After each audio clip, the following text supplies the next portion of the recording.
અને આપણે તો શું કહીએ કે ઘેટા થયા એટલે બાપાને મૂક્યા વૃદ્ધાશ્રમમાં લ્યો. આજના છોકરાઓને બાપા નથી નડતા હો. તમે જુઓ, જેનો દીકરો નહીં પરણ્યો ને એનો બાપ હજી સુધી વૃદ્ધાશ્રમમાં નહીં જાય, પણ જેનો દીકરો પરણી ગયો ને પછી, આવું મેં અનુભવ્યું છે.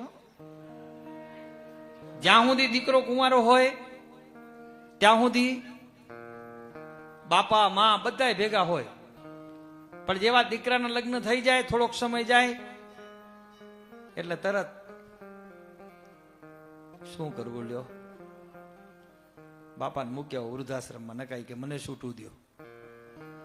પણ એક વાત કહું કે જે ખાનદાન અને સંસ્કાર ઘરની દીકરી હશે ને એ એમ કે છે કે નહીં, મા બાપ અમારા ભેગા નથી રહેતા, અમે મા બાપ ભેગા રહીએ છીએ.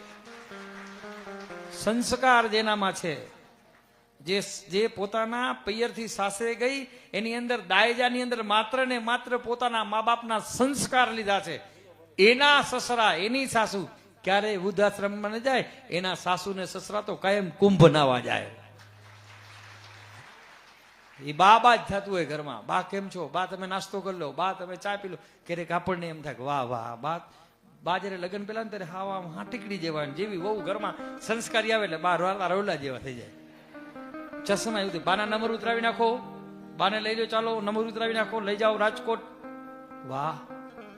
થોડાક દી તો બાને ગાડી આપી દો અલગ, બાનું બેંકનું એકાઉન્ટ ની જરૂર નથી, અમારા એકાઉન્ટ ની લો બા, આમાંથી જેટલા પૈસા. ઓહો, કેટલા સંસ્કાર દીકરીના. આપણે કઈક તમારા સસરા નથી, મારા બાપુજી છે, મારી સાસુ નથી, મારી માં છે. જ્યારે દીકરી ખાનદાન ઘરની આવો વિચાર લઈને જશે ને સાહેબ, એનું ઘર સ્વર્ગ બનશે. આ શાસ્ત્રએ આજ્ઞા કરી છે, પણ આપણે શાસ્ત્ર વિરુદ્ધ ચાલીએ તો દીકરી તરત જ ઘરે જઈને કે આને મૂકી આવો, નકા મને મૂકી આવો, તો શું થાય? એમાં કેનો વાંક? ભગવાનનો તમારો વાંક કોનો? પણ આજકાલની દીકરીઓની માંગ વધી, એ કે તમારે આટલા વીઘા જમીન જોશે, સિટીમાં મકાન જોશે, ભુજમાં બંગલો જોશે, અમદાવાદમાં દીકરો નોકરી સરકારી અથવા તો અરે તમારા ગયડાઓને પૂછજો, આવી કોઈ દી માંગ કરી હતી? એ તો કે દેસલપરમાં તો દો દીકરી ચકવ આ દેસલપર કેમ યાદ આવી ગયું? હગાયું તો બીદડામાં ઘણી થઈ બધાયથી.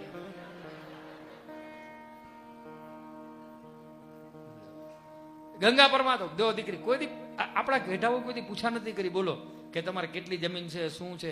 બસ દીકરો જોતા કે ખેતી કરે છે, દઈ દો. અને તમે જોજો સિટી વાળાને બધાને પાછું ગામમાં આવવું પડશે ખેતી કરવા.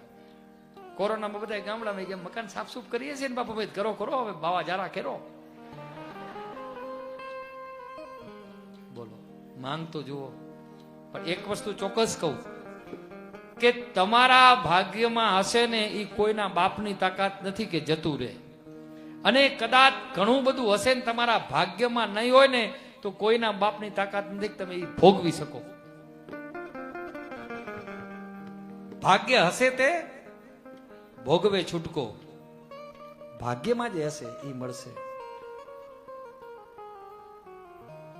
ભાગ્ય છે એ મોટું છે, સમજી ગયા ખરી? પણ તમે તો બધું નક્કી. ઘણાય મેં જોયા એવા, ઘણાય કે અબજોપતિના ઘરે દીકરી દીધી હોય ને પછી એ કાંઈ ન હોય, એ માયલું અબજો રૂપિયા માયલું. કાં તો હવે ગામડે આવતા ને સિટીમાં આમ થયું ને તેમ થયું ને ફલાણું દીકરું, આવા મેં જોયેલા છે. મને ત્યારે એમ થાય કે ઓહો હો, તમે આટલી બધી ચપળતાથી આ દીકરી પરણાવી તો દીકરી દુખી કેમ? પણ વાલા ભક્તો, પૈસો નહીં, એનો પ્રેમ જોજો, એનું ખાનદાની જોજો. કદાચ મિલકત ઓછી હશે તો હાલશે, પણ જો પરિવારમાં સંસ્કાર હશે ને તો ઓટોમેટિક મિલકત ભેગી કરી લેશે. ભાગ્ય છે, ભાગ્ય. એટલે પરમાત્માએ જે આપણા શાસ્ત્રએ આજ્ઞા કરી છે એ આજ્ઞા પ્રમાણે ચાલો તો તમે સુખી છો. શાસ્ત્રએ આજ્ઞા નથી કરી અને શાસ્ત્રની આજ્ઞા વિરુદ્ધ ચાલો તો તમે દુખી છો.